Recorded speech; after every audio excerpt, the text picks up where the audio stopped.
Hi, hello, dear students. Welcome to online classes, Mangalore University.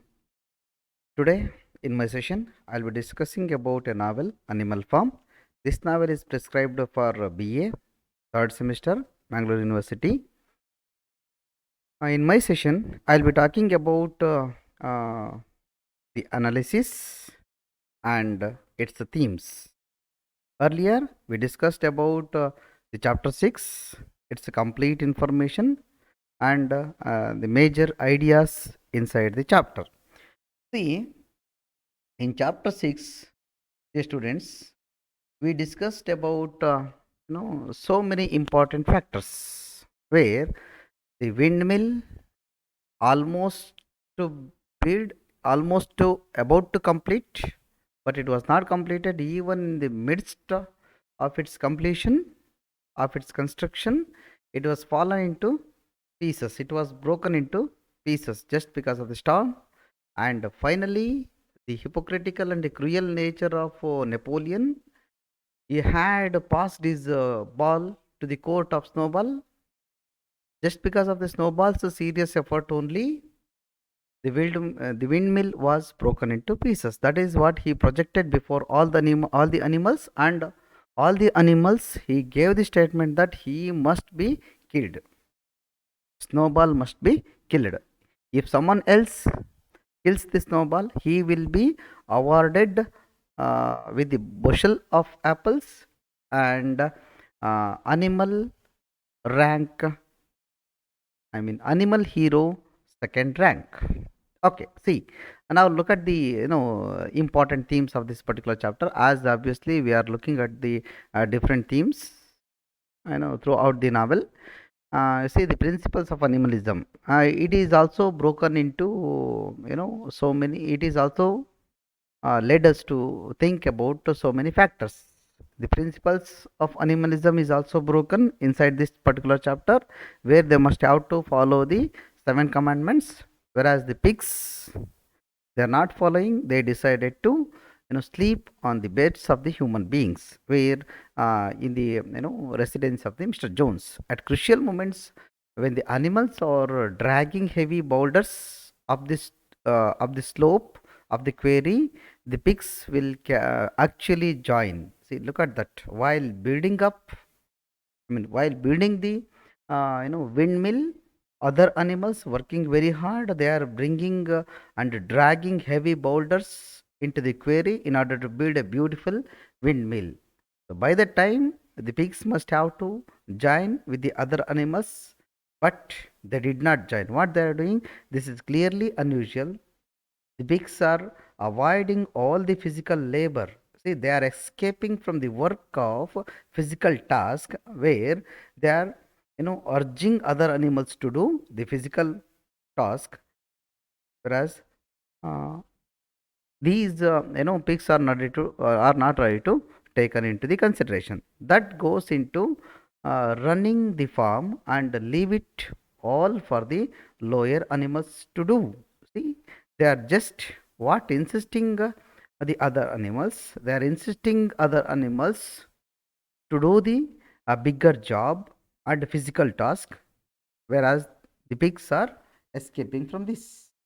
Old Major warned never to handle. Look at that. Just you have to remember what actually Old Major warned at the very beginning part of the novel when the rebellion had taken place. Old Major warned never to handle money, engage in trade, never to engage trade, never to handle money, or have any dealings with human beings. But Napoleon has now decided to do this. Look at that. See, earlier, Old Major told pretty clearly that don't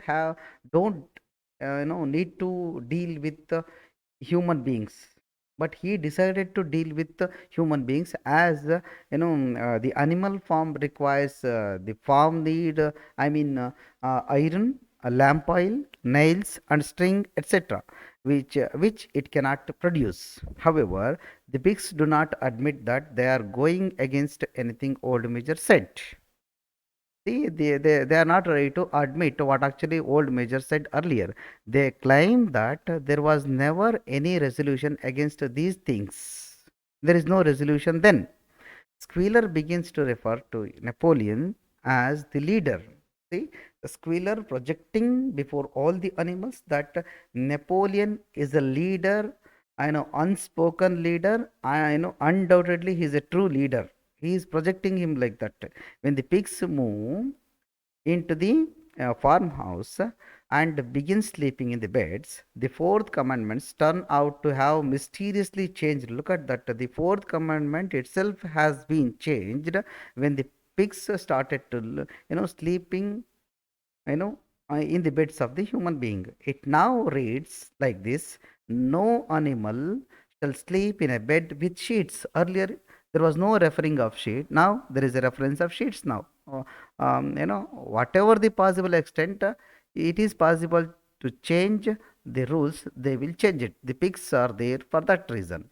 Propaganda again works so beautifully. Squealer persuades the animals that their memories are at fault. I mean, when they think, they remember passing, a resolution against money and trade at the first meeting after the rebellion.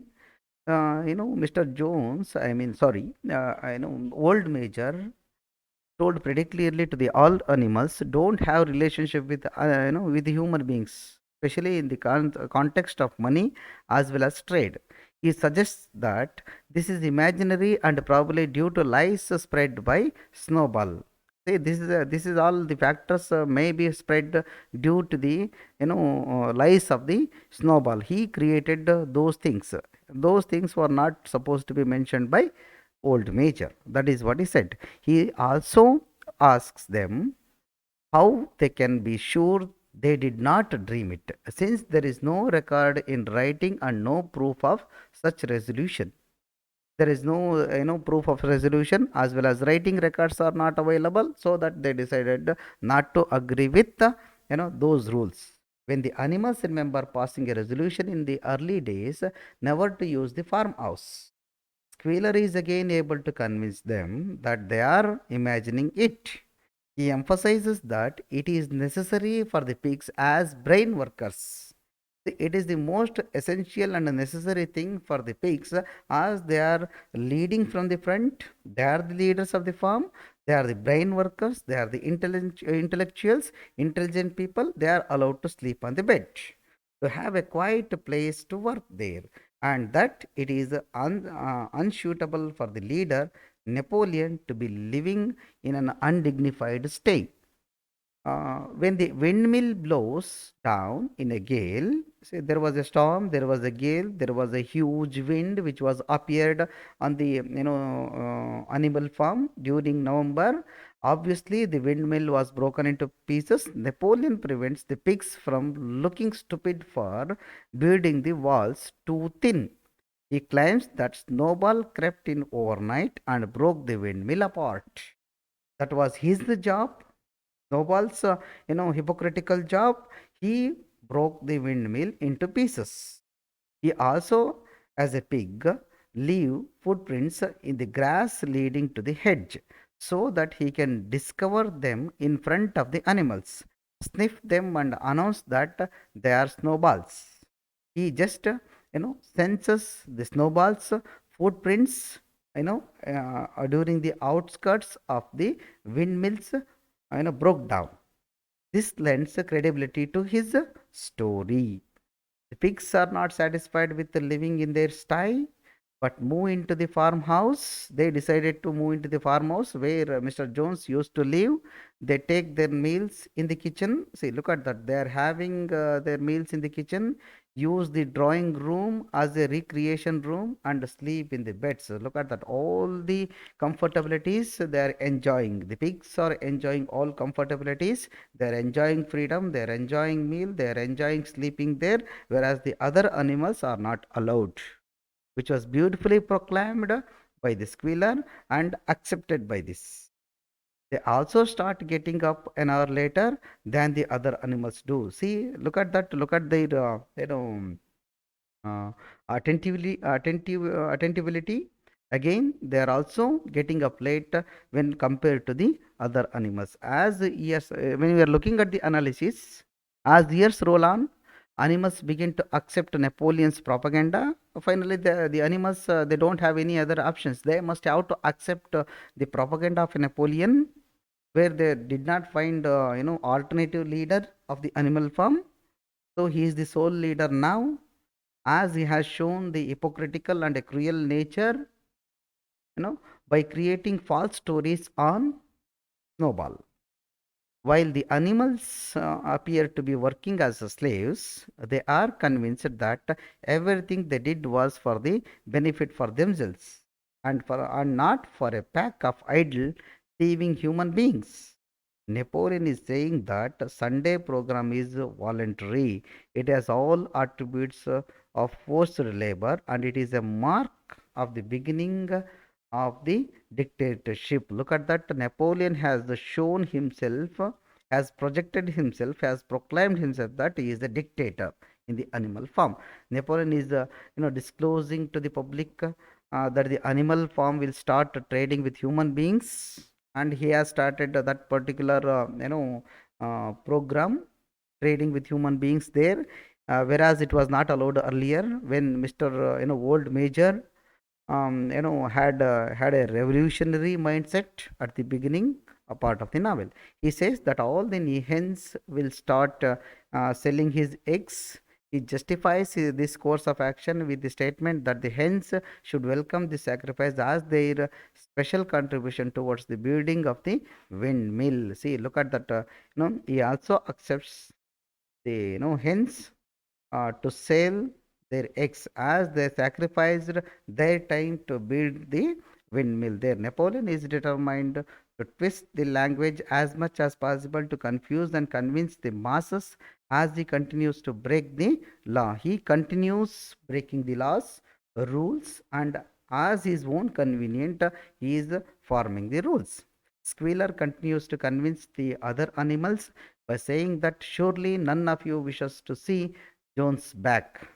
When the windmill collapses, it is a figurative indication of the collapse of Snowball's aspirations for the future. See, look at the proclamation, was made by Squealer. Snowball is going to be having his own downfall. He is not, returning to animal farm there. The moment also provides an opportunity for Napoleon to seize the moment, to catch that momentum of the animal farm and make political fodder by accusing Snowball of being responsible for the collapse of the mill. See, who is responsible according to Napoleon to collapse, to the collapse of windmill? That is Snowball. See, again, we will come to the concept of revision of this particular chapter. Overall, this chapter deals with Napoleon dictatorship. No doubt, Napoleon has emerged as a dictator, dictatorial ruler.